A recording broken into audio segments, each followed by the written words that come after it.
The girl who walked with shadows. The morning air bit at Emma's cheeks as she stood at the intersection of 5th and Camden, her small fingers wrapped tightly around 5 leather leashes. The German shepherds flanked her like sentries, their breath forming small clouds in the cold October air. She was 7 years old, though her eyes held the weariness of someone who had lived much longer. People passing by would stop and stare, pulling out their phones to capture the unusual sight: a tiny girl in a pink jacket leading an army of dogs through downtown Portland. They thought it was charming, maybe even staged for social media. They smiled and cooed, calling out compliments about how well-trained the dogs were, how adorable. She looked in her little coat and jeans, but none of them stopped to ask why. None of them wondered where her parents were, or why a child was walking 5 massive dogs alone through city streets on a Tuesday morning when she should have been in school. Emma had learned not to expect questions. People saw what they wanted to see: a cute photo opportunity, a moment of joy to break up their commute. They didn't see the truth hidden behind her steady gaze, the story that had brought her to this corner on this particular morning. Her name was Emma Catherine Morrison, and 6 months ago she had lived in a yellow house on Maple Street with her mother, her father, and these 5 dogs.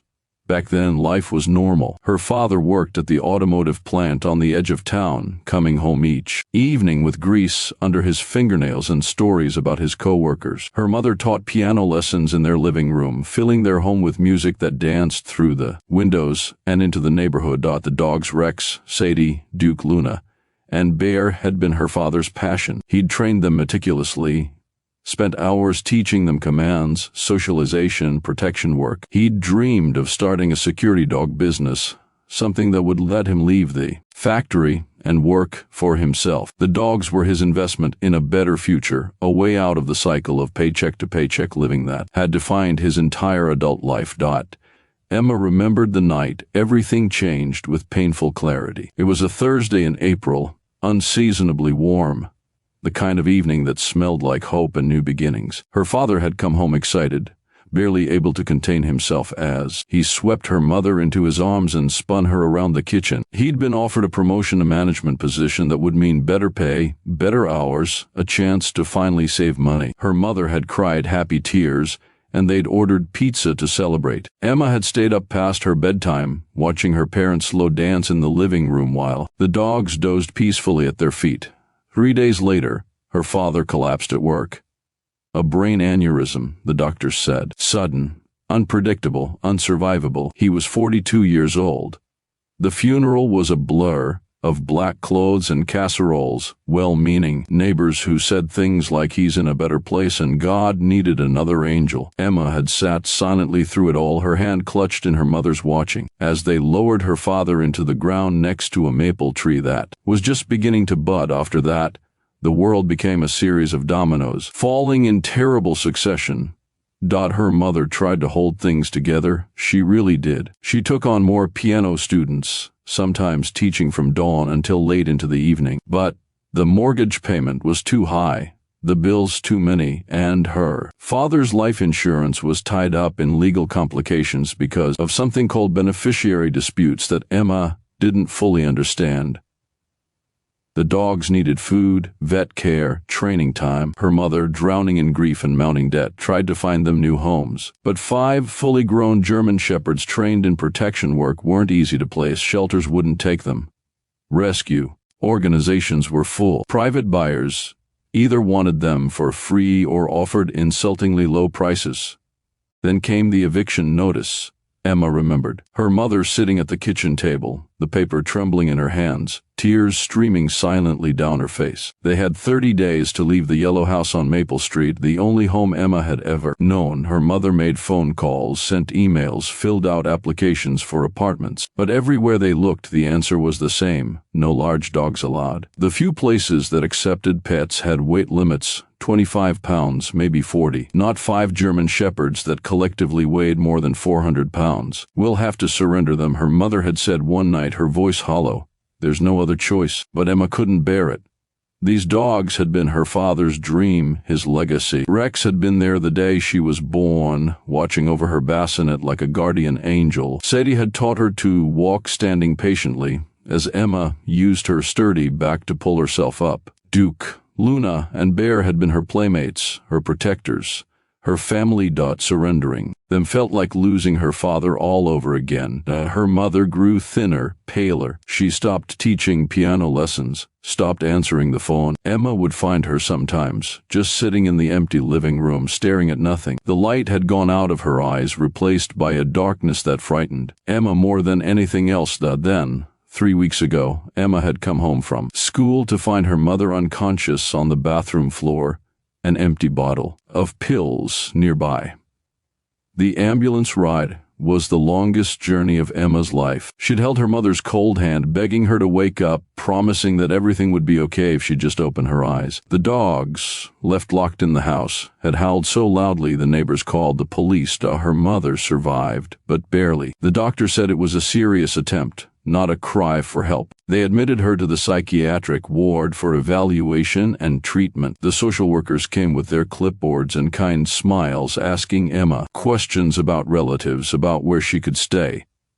But there was no one. Her father had been an only child, his parents dead. Her mother's family had disowned her years ago when she'd married Emma's father against their wishes. There were no cousins, no aunts or uncles, no family friends who could take in a 7-year-old girl and 5 large dogs. The foster care system loomed like a dark cloud. They'd take Emma, sure, but not the dogs, never the dogs. So Emma had made a decision. She'd walked out of the hospital when the social workers weren't looking, made her way back to the yellow house that was no longer theirs, and gathered the dogs. Her father had taught her their commands, their routines. She knew how to handle them, even though they outweighed her significantly. For 3 weeks, she'd been living in the shadows of Portland, sleeping in abandoned buildings in parks behind dumpsters. The dogs protected her, kept her warm, scared away anyone who might pose a threat. She begged for money to buy them food, stealing scraps when begging didn't work. She bathed in public restrooms, changed clothes in library bathrooms, kept moving so no one would catch her. It was exhausting, terrifying, lonely beyond measure, but she was together with her dogs, the last piece of her father she had left, now standing at this intersection. With morning commuters rushing past, Emma felt the weight of her situation pressing down on her small shoulders. She was hungry, had been hungry for days. The dogs were hungry too, though she always made sure they ate before she did. Her pink jacket, once her favorite, was dirty and torn at the elbow. Her shoes had holes in the soles. A woman in a business suit walked by, smiling at the sight of Emma with the dogs. She pulled out her phone, snapped a picture, and kept walking without a second glance. Emma watched her go, feeling invisible despite being seen. She thought about her mother locked away in a hospital room, fighting demons that Emma couldn't protect her from. She thought about her father, buried under that maple tree, never to come home again. She thought about the yellow house that was probably being cleaned out right now, all their belongings dumped on the curb or thrown away. Rex pressed his large head against her side, sensing her distress. She buried her fingers in his fur, drawing strength from his solid presence. "We're okay," she whispered to the dogs, though she wasn't sure she believed it. "We'll be okay." But she was 7 years old, living on the streets of a city that saw her but didn't truly see her. She was a child raising herself and 5 dogs, carrying the weight of loss and responsibility that no child should ever have to bear. The light changed from red to green. Emma tightened her grip on the leashes and stepped off the curb, leading her pack of protectors across the street. People continued to stare, to smile, to take pictures. They saw a charming image, a moment worth sharing online. They didn't see the tragedy unfolding in real time. They didn't see that this little girl in the pink jacket was drowning, sinking slowly beneath the surface of circumstances beyond her control. They didn't see that she was one bad day away from losing everything: her freedom, her dogs, her last connection to the parents she loved.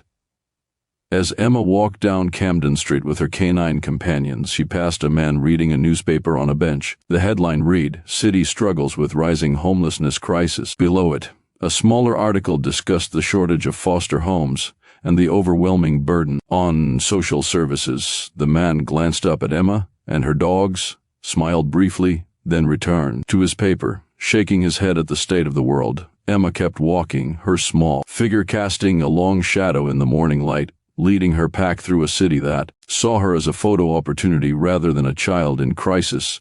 Somewhere in a hospital across town, her mother stared out a barred window, wondering if she'd ever see her daughter again. Somewhere in a cemetery on the edge of the city, a maple tree stood, guard over a grave, its leaves turning gold in the autumn sun. And somewhere in the heart of Portland, a 7-year-old girl walked 5 dogs through city streets, carrying a burden far too heavy for her small shoulders, surrounded by thousands of people but utterly, completely alone. The picture that went viral that day showed a cute little girl in a pink jacket confidently walking 5 German shepherds, an image of childhood joy and responsibility. It was shared thousands of times, accompanied by comments like goals, "And this is adorable, and what a brave little girl." But no one asked where she was going or why she was alone or if she needed help. No one stopped to wonder if the story behind the image was far darker than the snapshot suggested. And Emma kept walking, one small step at a time, searching for a safe place that didn't exist in a world that had forgotten how to see the children falling through its cracks.